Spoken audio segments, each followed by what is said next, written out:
जो माएँ हैं वह खुश हैं, और वो एक परमेश्वर के द्वारा नियुक्त उनकी एक भूमिकाएं हैं, परमेश्वर ने उनके लिए इस तरीके से रखा है। इसलिए प्रभु का धन्यवाद करना चाहता हूँ इस बात के लिए। आज सुबह प्रभु की हजूरी में जब हम आए हैं, बहुत से माएँ हैं जिनके बारे में बात कर सकते हैं। चाहे बाइबल में आरंभ से लेकर देखें, हवा के बारे में लिखे, सारा के बारे में देखें, आप कितने भी कैरेक्टर, कितने भी नाम ले, कईयों के बारे में सीख सकते हैं। मुझे जो खूबसूरत जो कैरेक्टर पसंद है वो है हन्ना के बारे में। और हन्ना के बारे में 3 बातें बोलकर मैं बैठूंगा नहीं, अगला अपना प्रचार शुरू करूंगा।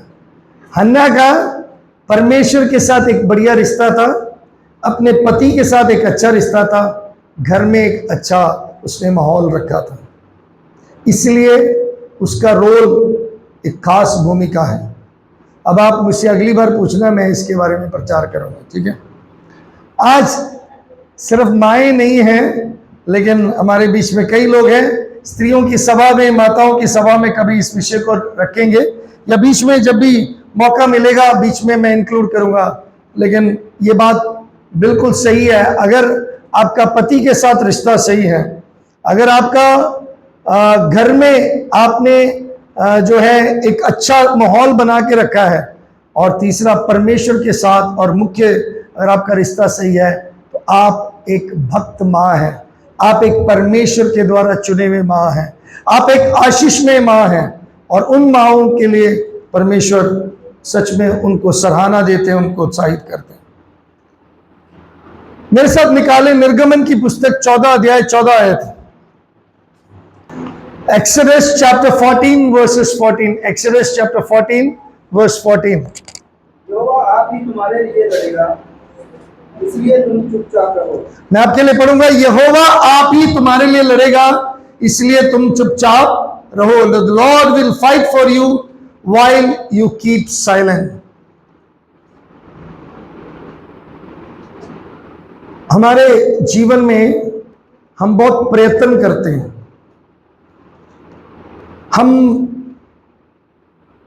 और मुझे वो शब्द बड़ा अच्छा लगता है, जो कामकाजी व्यक्ति है, और अंग्रेजी में लिखे those who work diligently they will be rewarded। और जो बेले बैठने वाले व्यक्ति ना परमेश्वर को पसंद है, और मुझे तो कतई ही पसंद नहीं है, आई रियली डोंट लाइक, जो काम नहीं करते। कारण है मेरा परमेश्वर पसंद नहीं करता। नीति वचन में मैं बार बार पढ़ रहा हूं, इन दिनों में भी मैंने पढ़ा है कि जो मेहनत करता है, जो मतलब काम करता है, परमेश्वर बहुत खुश होता है, और वो उसको प्रतिफल देता है, वो खुश होता है। कई लोग बोलते हैं पास्टर जी इसलिए आप बोल रहे हैं क्योंकि आप वर्कहोलिक, आप ज्यादा काम करना पसंद करते हैं।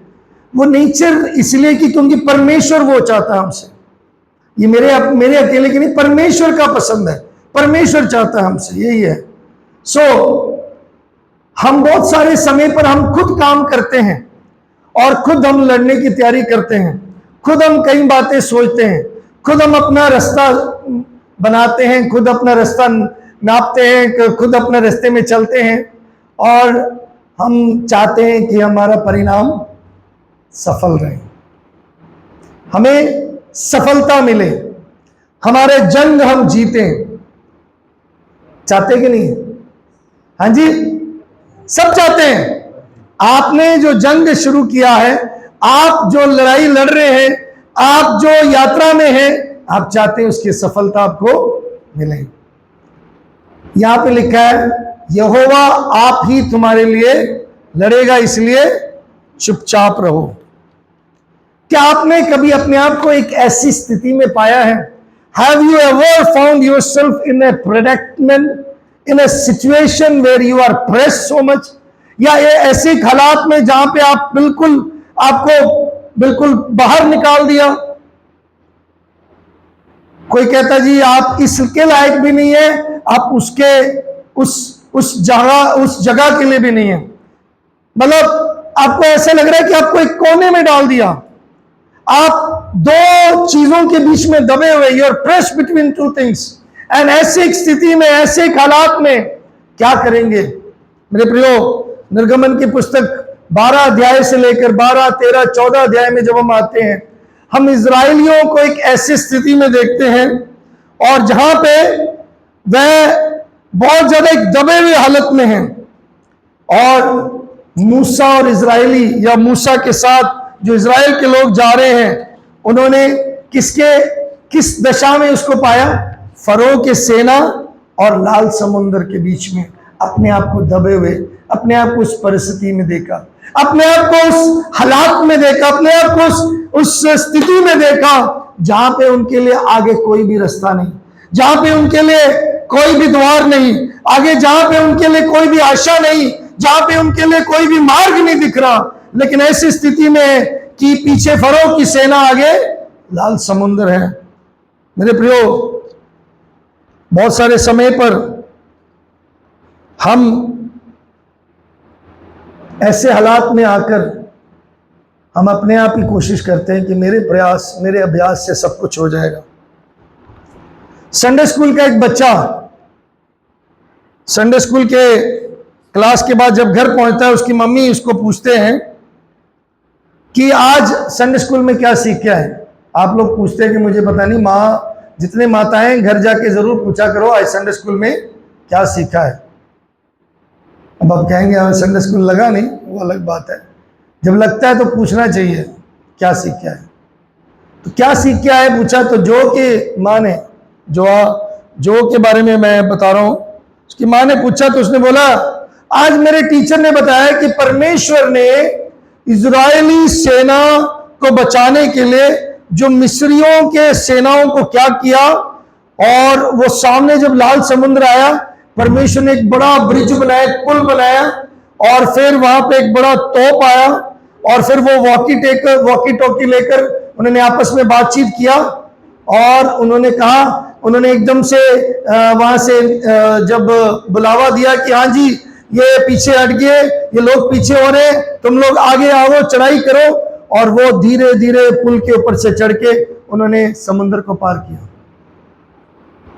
तो जो कि मम्मी ने पूछा, सच में यही तुमने सीखा है संडे स्कूल में? यही कुछ सिखाया था संडे स्कूल में?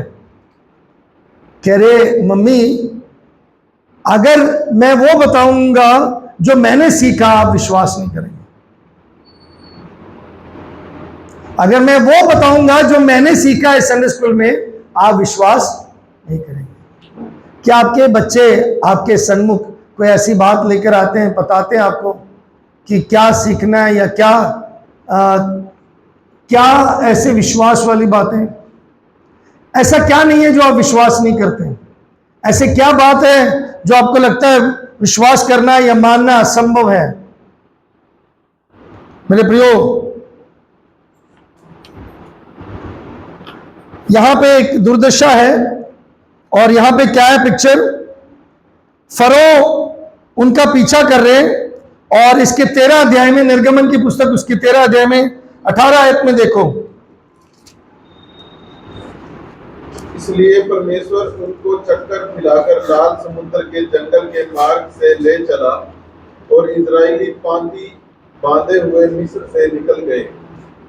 ओके, अभी क्या हुआ? हमने पिछले अध्याय में यह पढ़ा कि फसा के पर्व में परमेश्वर ने उनको उस जो गुलामी या उनके ऊपर जो बंधुआई थी उसमें से निकाला, छुटकारा दिया, और उसके बाद परमेश्वर ने जितने पहलौठे थे उसमें जो है उसके मृत्यु के बाद फरो ने इजरायलियों को जाने दे दिया। मतलब ये जो आखिरी विपत्ति आई, उसके बाद फसा के पर्व के बाद परमेश्वर ने इजरायलियों को फ्री कर दिया, उनको छुड़ा दिया, छुटकारा दे दिया। और अब परमेश्वर उनकी अगुवाई 21 आयत में पढ़ते हैं, यहोवा ने उनको दिन को मार्ग दिखाने के लिए मेघ के खंभे में और रात को उजाला देने के लिए आग के खंभे में होकर उनके आगे आगे चला करता था, जिससे वे रात और दिन दोनों में चल सके। क्या है? मेघ का खंभा और आग का खंभा उनकी अगुवाई करने लगा।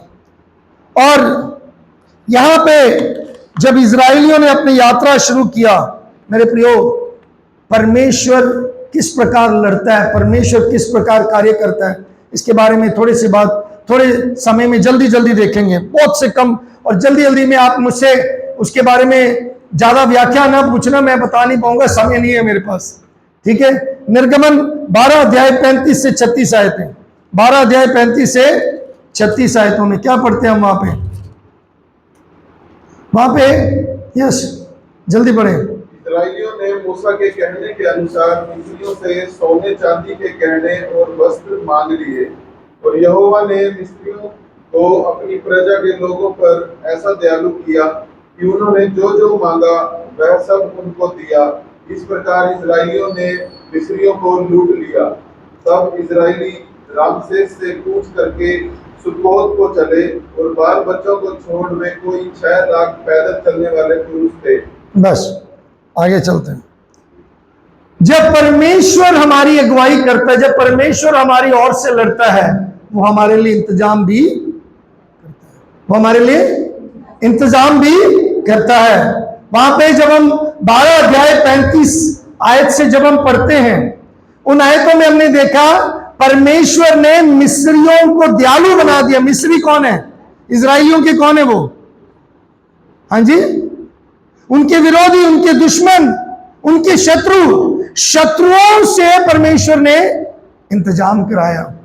आज प्रिय मसीह भाई बहनों, अगर आपको लग रहा है कि आपके जंग में, आपकी लड़ाई में आप निकले हो, मैं आपको बताना चाहता हूं परमेश्वर आपके लिए सब कुछ प्रबंध करता है। When God frees you, जब परमेश्वर ने आपको स्वतंत्र कर दिया, वह आपको प्रबंध भी करता है, इंतजाम भी करता है। मेरा परमेश्वर उस धन के अनुसार जो मसीह यीशु में तुम्हारी हर घटी को पूरा करेगा। फिलिपियों की पत्री में उसके 4 अध्याय में पौलुस प्रेरित इस बात को बोलता है, मेरा परमेश्वर उस धन के अनुसार जो मसीह यीशु में तुम्हारी हर घटी को पूरा करेगा। God provides. जहां पे परमेश्वर की अगुवाई है, वहां पे परमेश्वर इंतजाम करता है। Where God leads he provides. अगर आप परमेश्वर की मर्जी में, परमेश्वर के आज्ञा को मानकर निकल रहे हैं, तो परमेश्वर प्रबंध करता है। स्ट्रगल है, होगा जरूर, मुश्किलें हैं, होगा जरूर, क्योंकि आप परमेश्वर के संग चल रहे हो, परमेश्वर के मार्गों पे चल रहे हो। तो मेरे प्रियो, पहली बात, जब परमेश्वर आपके लिए लड़ता है तो याद रखना, परमेश्वर जिसको छुड़ाता है, परमेश्वर जिसके संग है, परमेश्वर क्या करता है? उसके लिए जो भी उसकी यात्रा, उसके सफर के लिए वो इंतजाम करता है। आज आप मसीही दौर में हैं, मसीही यात्रा में हैं, आप आत्मिक जंग में लड़ रहे हो। मैं आपको बताना चाहता हूं, परमेश्वर ने आपके लिए उस आत्मिक जंग के हर एक हथियार को आपके लिए प्रबंध किया, इंतजाम किया है। आपके पास हथियार है, आप इसको इस्तेमाल करो। आपके पास जीवित वचन है, इसको इस्तेमाल करो। आपके पास परमेश्वर का जो वायदे हैं, उसको आप लेकर चलो, उसको तसल्ली लो, उससे हिम्मत लो। परमेश्वर के बनाए हुए कार्य है, परमेश्वर के दिए हुए बातें हैं, खोले हुए रास्ते हैं, उस पर चलो। परमेश्वर इंतजाम करता है। दूसरी बात, निर्गमन 13 का 17 आयत पढ़ेंगे।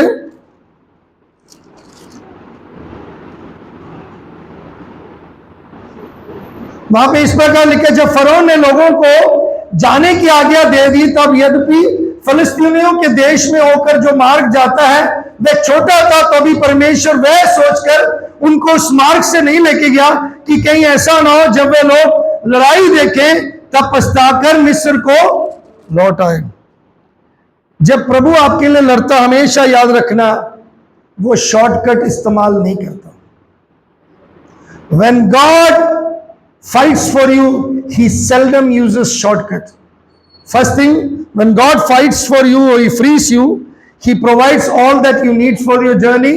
दूसरी बात, जब प्रभु आपके लिए लड़ता है, प्रभु ने आजाद किया है, तो प्रभु क्या करता है? कभी भी शॉर्टकट नहीं इस्तेमाल करता।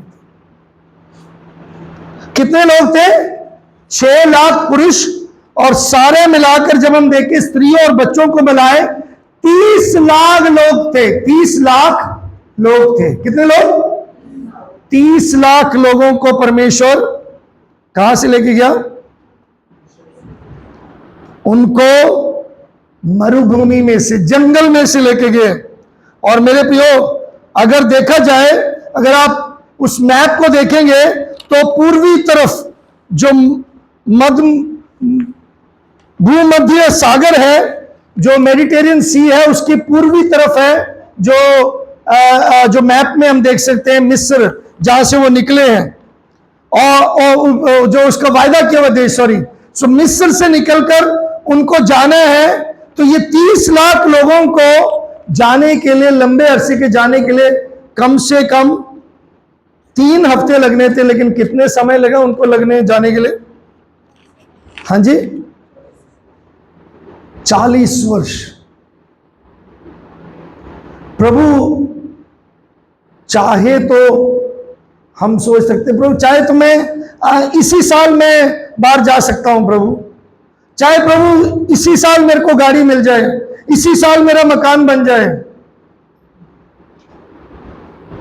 हम सब कुछ जल्दी चाहते हैं। कोई नहीं, इधर से पैसे उधर से पैसे इकट्ठे कर लिए, उधर से ले लिए, इधर से ले लिया, शॉर्टकट रास्ते। हम में से बहुत सारे लोग, जब प्रभु ने हमें आजादी दे दी, प्रभु के साथ हम चल रहे हैं, हम तंगी उठाना नहीं चाहते, हम तंग होना नहीं चाहते, हम मुश्किल में से गुजरना नहीं चाहते। लेकिन परमेश्वर जो है शॉर्टकट नहीं किया चाहता, हम तो जल्दबाजी चाहते हैं, हमें आज ही चाहिए, अभी चाहिए। कई बच्चे ऐसे जिद्दी होते हैं, मुझे अभी चाहिए, अभी दे दो। नहीं तो मैंने पिछले दिनों में कहीं था, मैंने देखा बच्चे को उन्होंने फोन नहीं दिया, बच्चे ने उठा के फोन पटक दिया नीचे। और मैं अगर कहीं मैं उस घर में होता और मेरी सिस्टर होती वहां पे, उसी समय उसको बहुत भयंकर थप्पड़ मिलता, क्योंकि हमें ऐसा पाला गया बचपन से। हमने कभी जिद नहीं किया, और जिद किया तो वहां बाहर खड़ा किया, और जितना मर्जी रोना रो तू रो ले। आज माओं के लिए मैं बता रहा हूं, जो अपने बच्चों की जिद मानते हैं, 5वें साल की उम्र से या हमारे बचपन से हमने कभी जिद अगर किया भी हो तो हमें बाहर खड़े करते थे, तो रो ले जितना रो ले, लेकिन तेरे को ये चीज नहीं मिलेगा।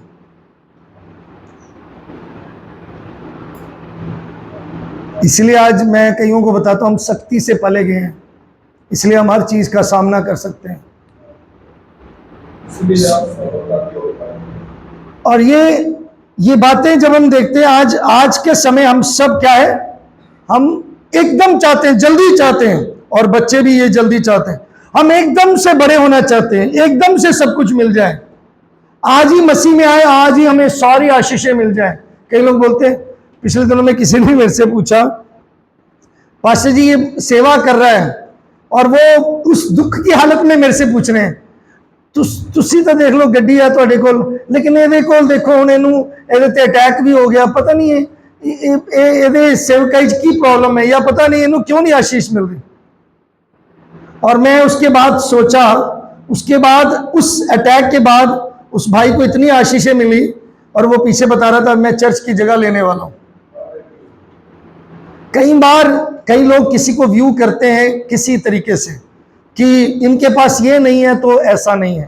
तो याद रखें, हमेशा जो लंबा समय होगा, जो हमारा सफर यात्रा अगर लंबा है, प्रभु ने किसी काम के लिए देरी रखा है, तो याद रखना उसमें हमें लगातार और उसमें हमें स्थिरता से चलना चाहिए। We should be consistent and we should be constantly continuously regularly going on our spiritual journey. हमारे आत्मिक यात्रा में हमें ऐसे ही बढ़ना चाहिए। वो जानता है हमारे क्या कमियां हैं, वो जानता है कि हम छोटे मार्ग में कम समय में हम कहां बिगड़ सकते हैं, इसलिए वो हमें लंबे समय से लेके जाता है, लंबे देरी देता है। उसको पता है एकदम से पैसा अगर राहुल भैया को दे दिया उन्होंने तो उड़ा देना, लेकिन प्रभु को पता है कि कब तो और कैसे देना है। आज नहीं हम बोलते हैं, लेकिन प्रभु को पता है जितना देंगे उतना ही में हम आराम से करेंगे, मेहनत करेंगे, देखेंगे, रोज प्रार्थना करेंगे। अगर सब कुछ मिल गया, मैं और आप इतने अविश्वास्य है कि हम उसी समय भूल के हम किसी और के पीछे चल जाएंगे। इसलिए परमेश्वर देरी करता है हर बात में। मेरे प्रियो, परमेश्वर का जो रूट होता है वो लंबा जरूर है, लेकिन वो अंत उसका सफलता का है। आपको और मुझे समझना बहुत जरूरी है। यहाँ पे देखो, वहां पे मैं जल्दी, ज्यादा समय नहीं है, लेकिन FB मेयर ने एक बात कहा, मैं उसको बोलकर, ना सिर्फ वो आपको छुड़ाता है, बट छुड़ाने के द्वारा वो आपको एक पाठ देता है कि आप उसे भूले ना। उसको हमें क्यों वो देरी करता है? Why he takes us for the longer way? So that he may teach us a lesson that we may not forget. कि वो हमें एक ऐसा पाठ सिखाए, कि वो हमें एक ऐसा शिक्षा दे जो मैं और आप भूल ना पाए। आपको पता मैं आज जवानों को क्यों बोल सकता हूं, या मैं आज नए जो विश्वासी मिशनरी हैं मैं उनको क्यों कुछ बातें समझा सकता हूं? क्योंकि मेरे जीवन में वो बीता है। मैं उस बात का पाठ मैंने सीखा है, मैं उनको वो मैं भूल नहीं पाता। मैं उनको बता सकता हूं, भैया मैंने भी बाइक चलाई, भैया मैं भी घर घर गया हूं, भैया उसके बाद सेकंड हैंड गाड़ियां ली, तो एक के बाद वो टूटी गाड़ी चलाई, ऐसे चलाया, ऐसा ऐसा दुख उठाया। हमने भी काम किया, नौकरियां की, सिलेंडर बेचे, हमने भी काम किया, हम दफ्तरों में हमने काम किया। हम जब इसमें से निकलते हम दूसरों को पाठ सिखा सकते हैं। जो हमने पाठ सीखा है दूसरों को सिखाने का मतलब दूसरों को समझा सकते हैं। प्रभु परमेश्वर का धन्यवाद कि परमेश्वर का रूट जो है क्या है, लंबा जरूर है लेकिन वो यकीनन वो पूरा करने वाला रूट है। God's route even though it's longer route but it's completing way, मतलब वो कंप्लीट करता है, वो पूरा करता है। हम उसको पूरा करते हैं, वो उसको पूरा करने में हमारी सहायता करता है।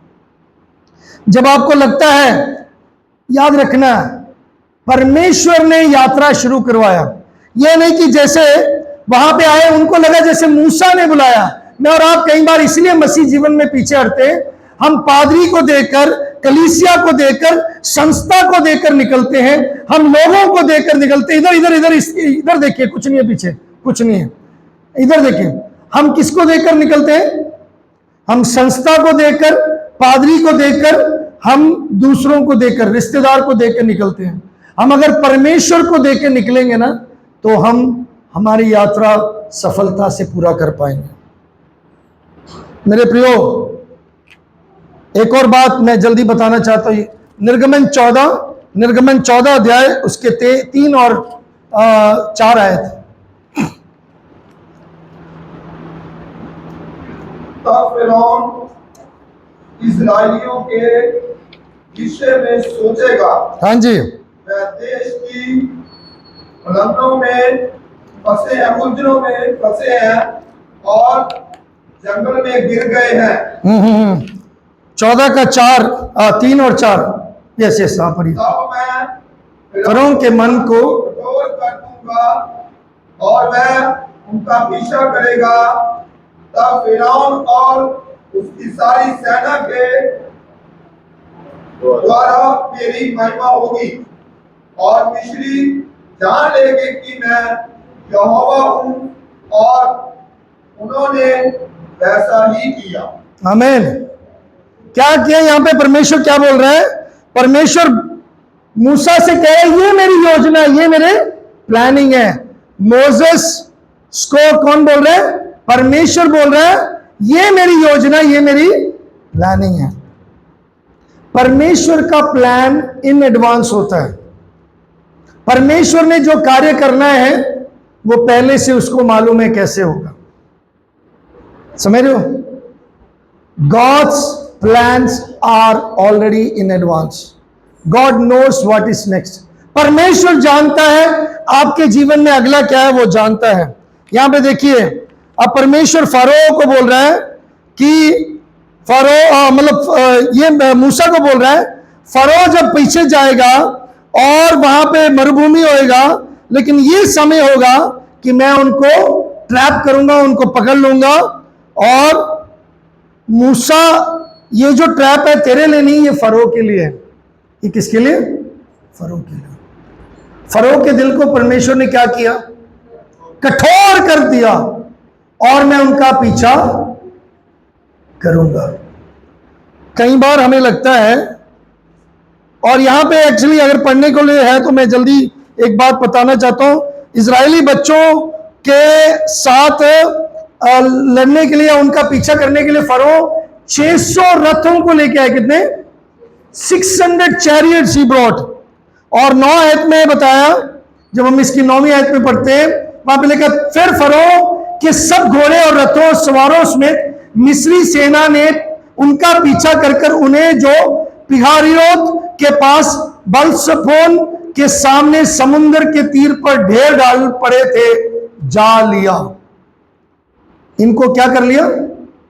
बलसफोन के पास क्या कर लिया? उनको पकड़ लिया, उनको फंसा लिया और उनको वहां से पकड़ लिया। मेरे प्रियो, जब वो डर गए, और आगे लिखा वो लोग, और तब फरोह निकट आया, तब इजरायलियों ने आंखें उठाकर क्या देखा? मिस्री हमारा पीछे किए चले आ रहे, और इजरायली अत्यंत डर गए। अभी क्या हुआ? परमेश्वर ने बचाया, परमेश्वर के काम को देखा, और इजरायली फिर क्या हो गए हैं? आप लोग बाइबल पढ़ रहे हो या क्या देख रहे हो? फोन तो नहीं देख रहे कोई? बाइबल में क्या पढ़ रहे हैं वो?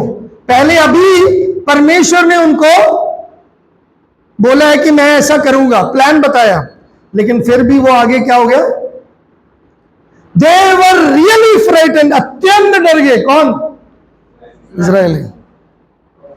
यही इजरायली अभी तो प्रभु के सामर्थ को देखा, फिर कैसे डर गए, या क्यों डर गए? क्यों डर गए? हाँ जी,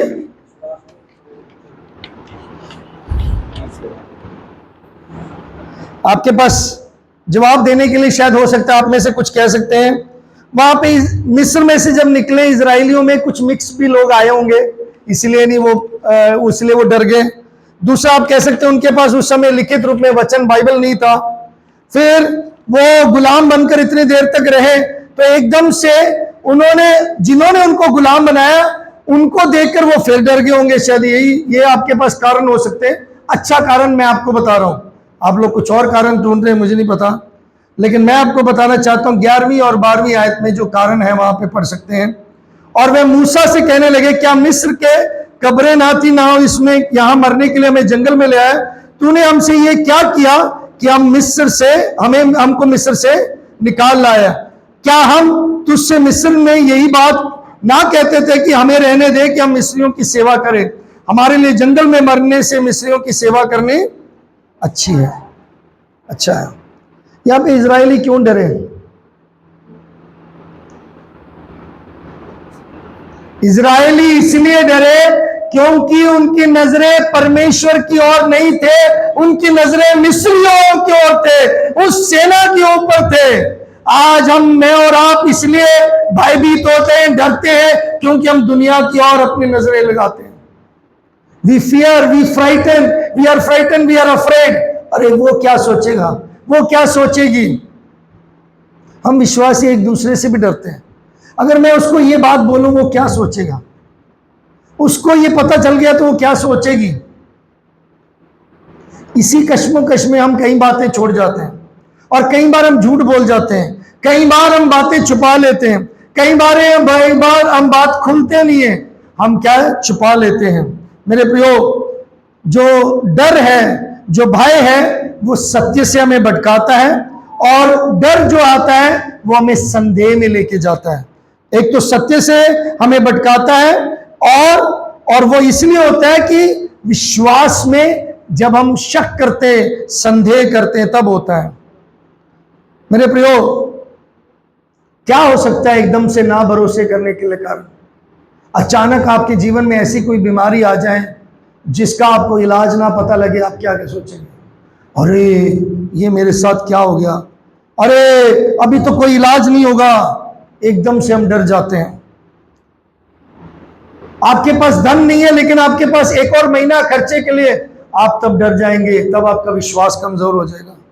शायद आपका बच्चा आपकी आज्ञा मानने के लिए तैयार नहीं है, तो आप डर जाएंगे। आपके अपने सखे ने, आपके पति ने या पत्नी ने आपको ठुकरा दिया, तब आप डर जाएंगे। या आपकी नौकरी छूट गई, तब आप डर जाएंगे। मेरे प्रियो, प्रभु का वचन बताता है, परमेश्वर यहोवा आप ही तुम्हारे लिए लड़ेगा। इसलिए हमें क्या करना है? चुपचाप रहना है। प्रभु ने उनको आज्ञा दी, प्रभु ने उनको पहले ही प्लान बता दिया, मैं ऐसा करूंगा, मैं दौड़ाऊंगा, मैं फरोह की सेना का पीछा करूंगा, तुम घबराना नहीं, तुमने डरना नहीं। आज भी परमेश्वर हमें अपने प्लान एडवांस में बताए हैं। मेरे प्रियो, केवल हमें क्या करना है। अब परमेश्वर जब हमारे लिए लड़ता है, आखिरी और मुख्य बात मैं बता के समाप्त करना चाहता हूं। चौथा point, when God frees us, he wants us only our obedience. जब परमेश्वर हमें छुड़ाता है और परमेश्वर हमारे लिए लड़ता है, वो केवल चाहता है कि हम उसके क्या करें, आज्ञा पालन करें, उसके आज्ञाकारी रहें। ही ओनली नीड्स आवर ओबीडियंस। यहां पे 13 आयत से लेकर 14 आयतों में परमेश्वर मूसा को जवाब देता है। मूसा ने लोगों से कहा, डरो मत, खड़े खड़े व उद्धार का काम देखो। क्या देखो? उद्धार का काम देखो। पहली बात जो परमेश्वर ने मूसा के द्वारा जो लोगों को बताया और आज हमें भी करना चाहिए, वो क्या है? डरना नहीं है। क्या करना है? हम में से बहुत सारे लोग, हम कहते जरूर है कि हम डरते नहीं है, लेकिन हम अंदर से डरे हुए हैं, हम डरपोक हैं, हम मतलब बहुत ज्यादा कमजोर है अपने आप में। अभी आप में से किसी के पास, मान लीजिए अगर आपके जेब में पैसा नहीं है और आपको मतलब ऐसी एक हालत में डाल दें, आप डर जाएंगे। आपके सामने एक ऐसा विषय आ जाए, एक ऐसी जरूरत आ जाए, एक ऐसी बीमारी, ऐसे एक मुश्किल आ जाए, आप डर जाएंगे। यही हालत इजराइलियों का हुआ। लेकिन प्रभु क्या बोलता है? डरो मत, मैं तुम्हारे संग हूं। प्रभु कहता है, मैं तुम्हें लेकर आया हूं, मैंने तुम्हें वायदा किया, मैं तुम्हें छुड़ाने वाला हूं। आज परमेश्वर अपने लोगों को बोलता है, डरो मत। क्या है? क्या बोलता है? बोलने के लिए मुश्किल हो रहा आप सबको, है ना? क्या बोला परमेश्वर ने? डरो मत। डरो मत कि तुम्हें कोई बीमारी है, डरो मत कि तुम्हारे अंदर पैसा नहीं है, डरो मत कि तुम्हारे शादी नहीं हुई, डरो मत कि तुम्हारी नौकरी नहीं लगी, डरो मत कि तुम सेवकाई में अच्छी तरह नहीं कर रहे, डरो मत कि तुम उस मुकाम पे नहीं पहुंचे जहां पहुंचने वाले, डरो मत किसी ने तुम्हें बोल दिया कि ये खत्म होने वाला है, यहां पे ऐसा ही होने वाला है। डरो मत। जब तुम्हारे सामने ऐसा लगे कि तुम्हारे अपनों ने तुम्हें छोड़ दिया, तब भी डरने की जरूरत नहीं। डरो मत जब तुम्हें लगे कि ये तो जो मैंने किया ये सब खराब हो गया, ये नुकसान हो गया, ये मेरे जीवन में कमी आई, मेरे जीवन में ये बीमारी आई, तब डरने की जरूरत नहीं है। आप कर्जे में हो, डरो मत। आपके पास नहीं है, डरो मत।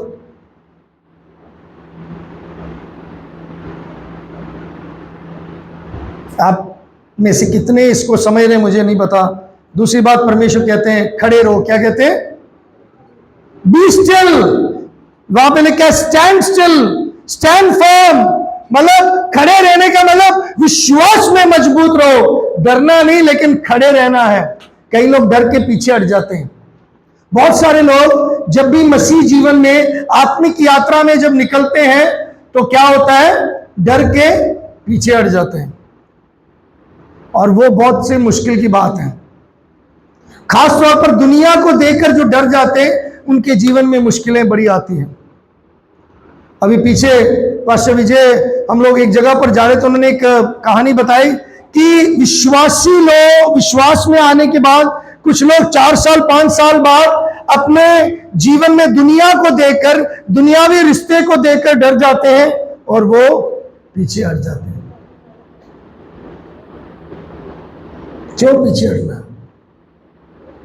आपके लिए क्या आपका दुनिया का रिश्ता महत्व है? आपके लिए क्या आपका जो परमेश्वर के जो आज्ञा है, परमेश्वर का वचन है, इससे बहुमूल्य क्या आपके अपने लोग हैं जिससे आप बिल्कुल आप सोचते हैं कि ये मेरे से बहुत ज्यादा मेरे को खिला रहा है, मेरे को पिला रहा है, इसी को मैं अगर नाराज कर दूं मुझे कुछ हो जाएगा मेरे लिए। आप किससे डरते हो? उससे जो आपको सिर्फ शरीर को नाश कर सकता है। परमेश्वर का वचन बोलता है उससे डरो जो शरीर और आत्मा को नाश कर सकता है। कौन है वो? परमेश्वर है। इंसानों से मत डरो, मनुष्य से मत डरो। मैं आपको बताना चाहता हूं, सिर्फ स्टैंड मतलब खड़े रहो। कैसे खड़े रहना? अपने भरोसे में कि परमेश्वर मुझे बचाएगा, उसका सामर्थ्य है, विश्वास है, वो मुझे बचाएगा। ना सिर्फ खड़े रहना, ना सिर्फ डरना मत। आगे लिखा है और 13 आयत में और लिखा है कि वहां पे मूसा ने लोगों से कहा डरो मत, खड़े उद्धार का काम देखो। क्या देखना? देखो। आज देखना बड़ा मुश्किल है, दिख नहीं रहा परमेश्वर कहां किया काम है। पास्टर जी आप बोल रहे प्रेयर करो मिरेकल मनी, तो दिखा नहीं मुझे। मैं मिरेकल मनी के लिए प्रेयर नहीं करता, लेकिन मैं प्रार्थना करता हूं, प्रभु इंतजाम करता है। पास्टर जी आपने प्रेयर किया एकदम, कैसे अभी मेरी चंगाई नहीं हुई, मैंने एकदम रिपोर्ट थोड़ी कराया। भैया मैं चमत्कारी बाबा नहीं हूं, मेरा परमेश्वर चमत्कार करता है। मेरे पास, मैं जादूगर नहीं हूं, मैं जादूगर नहीं हूं, लेकिन मेरा परमेश्वर असंभव को संभव करने वाला, वो चमत्कार करने वाला परमेश्वर है।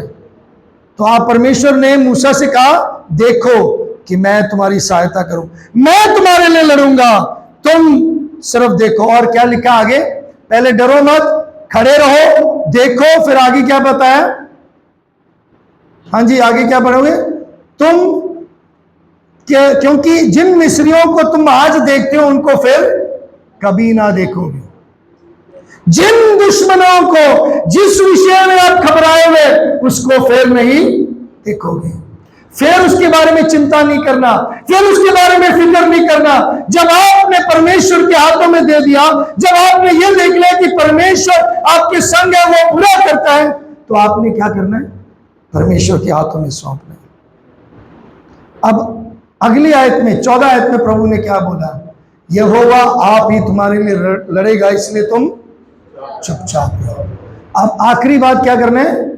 चुपचाप रहना है। कीप साइलेंट, शांत रहो और जान जाओ कि मैं परमेश्वर हूं।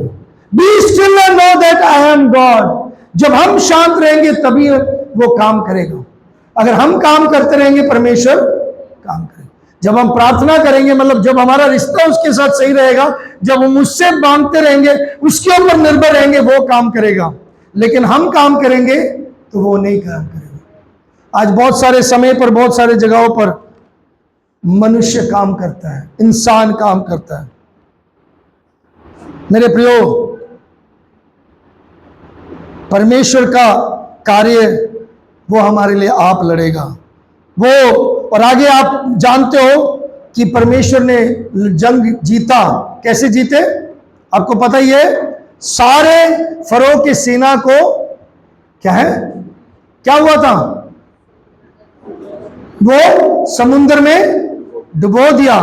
वो पानी जो परमेश्वर ने रोका, जिसके द्वारा इजरायली इसमें से पार निकल गए, लेकिन उसी पानी के द्वारा परमेश्वर ने फरो की सेना को डुबो दिया। मेरे प्रियो, परमेश्वर का काम करने का तरीका और परमेश्वर का काम करने का जो कार्य है वो सामर्थी है, और वो उसको पूर्ण करता है, उसको कंप्लीट करता है, वो इनकम्प्लीट नहीं रहता। मैं समाप्ति पे ये बोलना चाहता हूं, इजराइलियों ने क्या देखा कि परमेश्वर कैसे उनके लिए लड़ रहा है। 10 से 14 आयतों में जब परमेश्वर ने उनके डर को पूरा किया, When God fights for you, He calms your fears। मेरे प्रियो, यहाँ पे लोगों ने चिल्लाया भी, आगे हम देख सकते हैं 15 आयत में। तब यहोवा ने मूसा से कहा, तू क्यों मेरी दुहाई दे रहा है? इजराइलियों को आगे दे कि यहां से कूच कर, आगे की ओर बढ़, कूच कर, रुकना नहीं, जाओ आगे। बहुत सारे लोग मेरे को आके बोलते, पास्टर जी बहुत परेशानी है, बहुत मुश्किल है, हम क्या करें, हमारे साथ ऐसा हुआ है। मैं उनको यही बोलता हूं, भाई बहन, मेरे बच्चे, मेरे प्रिय माता, मेरे प्रिय बुजुर्ग, आप आगे बढ़िए, प्रभु आपके संग है। हो सकता है आपकी मुश्किल मेरे समझ में नहीं आता, हो सकता है आप मुश्किल मुझे नहीं समझा सकते, आपके उपाय मेरे पास नहीं है, आपको सहायता करने के लिए मेरे हाथ छोटे हैं, लेकिन मैं आपको बताना चाहता हूं, आज जो परमेश्वर यहोवा जो आपके लिए आप लड़ेगा, वो आपके लिए मार्ग तैयार करता है, वो आपको लेकर चलेगा। वो आपके काम को पूरा करेगा अगर आप उसके ऊपर भरोसा रखेंगे, अगर आप उसके संग चलेंगे, अगर आप उसकी आज्ञा को मानेंगे, अगर आप भयभीत नहीं होंगे, अगर आप उसके जो मार्ग उसने से दिखाया, जो उसके मार्ग पर चल रहे हैं, तो यकीनन आपको सफलता देगा, यकीनन आपको आशीष देगा। जब प्रभु आपके लिए लड़ता है, वो केवल आपको आज्ञा देता है, ऑर्डर देता है, उसको केवल मानिए। उसने जब लोगों को बोला पीछे हो जाए, लोगों को वो पीछे होना पड़ा। जब लोगों को बोला आगे कूच करना है, कूच करने की जरूरत है। मेरे प्रियो, यही समाप्ति, यही आखिरी बात है कि हम जब परमेश्वर हमारे लिए लड़ता है 19 से 22 आयतों में भी इस बात को देख सकते हैं। वो हमारे शत्रुओं को क्या करता है? वो भयभीत कर देता है। शत्रु घबरा जाते हैं, दुश्मन घबरा जाते हैं, और जब वो हमारे लिए लड़ता है तो हमारे जो बाधाएं हैं उसके लिए रास्ता बना देता है। He will turn our obstacles into pathways when he fights for us. आज आपकी लड़ाई कौन लड़ रहा है? आज आपका जंग कौन लड़ रहा है? मेरे प्रियो, अपने जीवन के डोर उसके हाथ में दे दो। आप में से बहुत सारे लोग अपने जीवन को अपने आप चला रहे हो। आप अपने बलबूते पे चला रहे हो, अपने बुद्धि के अनुसार चला रहे हो, आप अपने क्षमता में चला रहे हो, अपने बल, अपने ज्ञान में चला रहे हो, अपने ही तरीके से चला रहे हो। मैं आपको बताना चाहता हूं, उत्साहित करना चाहता हूं, मैं आपको आह्वान देना चाहता हूं, आपको आज्ञा देना चाहता हूं, अपनी लड़ाई आप ना लड़े, परमेश्वर के हाथ में दे दें, वो आपके लिए लड़ेगा। आप केवल चुपचाप रहें। चुपचाप रहने का मतलब आप उसकी आज्ञा का पालन करें, आप उसके सामने शांत हो जाएं, अपना बड़प्पन ना करें, अपने योजना ना रखें, चुपचाप रहें। मेरे प्रियो, जब आप निर्गमन 15 अध्याय को पढ़ेंगे, वहां पे गीत है। वहां पे क्या है? गीत है। जिन्होंने प्रभु की स्तुति किया, जिन्होंने प्रभु का धन्यवाद किया, इट इज अ प्रेज। जब प्रभु ने उनको निकाला, उनके मुंह से स्तुति का भजन निकला। आई डोंट नो आप में से कितने लोग स्तुति करते हुए जाते हैं, कितने लोग यात्रा में निकलते धन्यवाद करते, मुझे नहीं मालूम।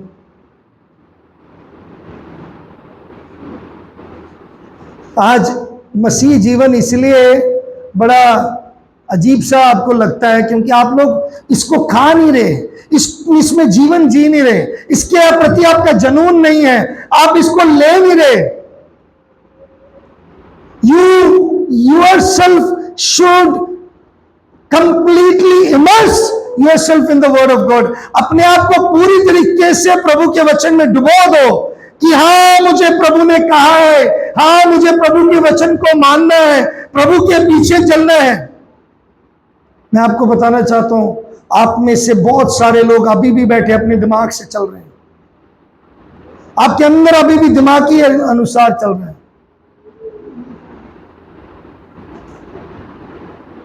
ये मेरी प्लानिंग है, नेक्स्ट मंथ ये ऐसा होगा, ऐसा होगा, calculation. Your all calculations will fail. इसका मतलब ये नहीं कि आपको नहीं करना चाहिए या आपको कभी भी सोचना नहीं चाहिए, विचार नहीं करना चाहिए, लेकिन मैं आपको बताना चाहता हूं, आप ना लड़ें, आपकी युक्ति ना चलाएं, संपूर्ण मन से यहोवा पर भरोसा रखें, वह तेरे मार्गों को क्या करेगा? सीधा करेगा। 80% विश्वासी आज क्या है? 80 से 90 लगा लो, वो कंप्लेन करते हैं। क्या करते हैं? शिकायत करते हैं, ये नहीं है, वो नहीं है, ऐसा नहीं हुआ, वैसा नहीं हुआ, ऐसा नहीं किया, ऐसा नहीं किया, हमेशा शिकायत। मेरे प्रियो, अगर परमेश्वर हमारे लिए लड़ता है तो हम कभी भी शिकायत नहीं करेंगे। हमें क्या करना है? शांत रहना है, बड़बड़ाना नहीं है, और बुरा नहीं बोलना, बुरा वाला नहीं कहना। परिस्थिति स्थिति कैसी भी हो, माय गॉड इज गुड, मेरा परमेश्वर भला है, मेरा परमेश्वर। आज मैं आपको बुलवाना चाहता हूं, आज मैं अपने चर्च में, हमारे कलीसिया में ये बोलना चाहता हूं, God is good all the time. अब आप बोल सकते हो क्योंकि मैंने तो ये चखा है। अगर आपने चखा है परमेश्वर भला है तो बोल सकते हो, हाँ, God is good all the time. परमेश्वर भला है, यहोवा चंगा है, परमेश्वर अच्छा है, सब समय पर, हर समय वो अच्छा है। हालेलुया। वो मेरे लिए लड़ता है, इसलिए शांत रहिए, इसलिए चुप रहिए। आइए हम प्रार्थना में जाएंगे। हम अपने लड़ाई को उसके हाथ में दे दिए। हमने लड़ाई का मतलब, आप में से बहुत सारे लोग गुप्त लड़ाई लड़ रहे हैं अपने जीवन में, अपने शरीर में, शायद किसी रोग के साथ, किसी शारीरिक तकलीफ के साथ, शायद किसी मानसिक जंग में, आप किसी प्रकार के आर्थिक युद्ध में, आप किसी प्रकार के पारिवारिक उस युद्ध में हैं। अपनी युक्ति ना चलाएं, वो आपके लिए लड़ता है। केवल उसकी आज्ञा माने, केवल उसने जो कहा वही करें। डरे नहीं, खड़े रहें, विश्वास में खड़े रहना है, उसके वचनों को मानकर देखना है, इंतजार करना है, आस लगाना है, उम्मीद रखना है कि हाँ वो मेरे लिए करेगा, और उसके बाद चुपचाप रहना है। Fear not, stand firm, stand still, watch, देखना है मतलब watch, and then keep silent, be still, keep silent, शांत रहिए। प्रभु आपके लिए मार्ग तैयार करते हैं। प्यारे परमेश्वर, इस दोपहर के समय में हम आपके सन्मुख आते हैं। प्रभु जी धन्यवाद करते हैं, आपने वचन में एक बार फिर आज हमें सिखाया, आप हमारे लिए लड़ते हैं। प्रभु जी आपके लड़ने का तरीका आपका है, लड़ने के जो शस्त्र हैं आपके अपने हैं। प्रभु जी हमारे लिए आपने जो आत्मिक युद्ध के जो शस्त्र दिए हैं उसको हमें इस्तेमाल करना है। आपने जो हमें मार्ग दिया उस पे हमें चलना है। प्रभु जी हमें चलने की शक्ति बल दे, हमारी सहायता करें, हमें अगुवाई दें। प्रभु जी हमें लेकर चले। प्रभु परमेश्वर आपका नाम महिमा पाए। परमेश्वर होने दे परमेश्वर खुदावन, आज हम एक बार फिर इस बात को प्रभु जी निर्णय के साथ लें कि हम अपना भरोसा आपके ऊपर रखेंगे। हम प्रभु जी खड़े रहेंगे, स्थिर रहेंगे। हम प्रभु परमेश्वर डगमगाएंगे नहीं, लगातार चलते रहेंगे। प्रभु जी